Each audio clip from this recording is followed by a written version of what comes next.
Okay, one other thing about torquing down these heads.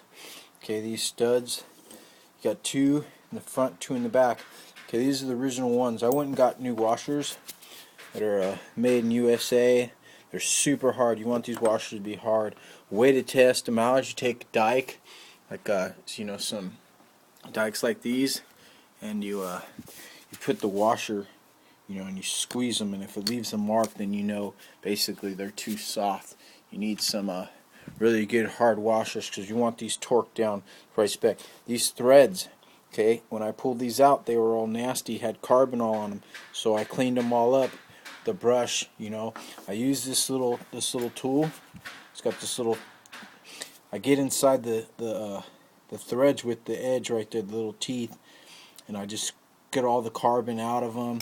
Take some acetone, wire brush them. You can put them in the wheel over there, clean up all the threads.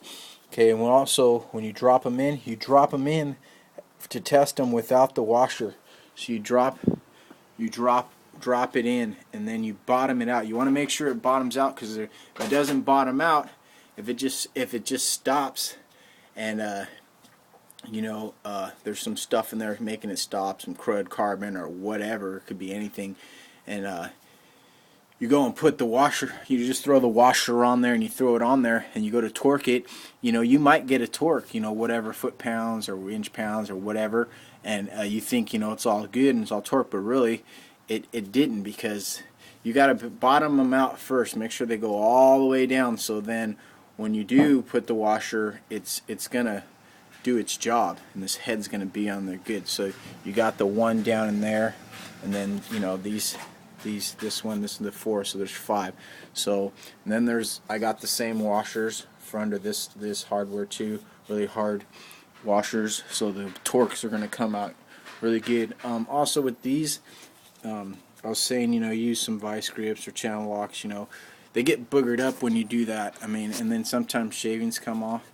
And then, so you got to pad this up. If you're lazy, that's what you do. Or you can do the two nut method. You just bottom one out and then put another one on top of it, and the one on top, you use that to turn it in.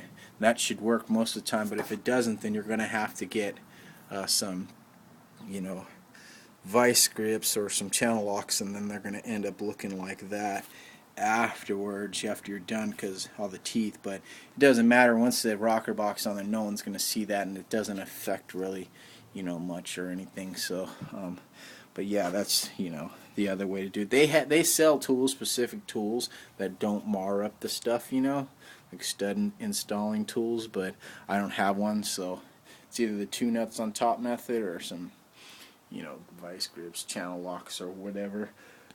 Okay, I'm gonna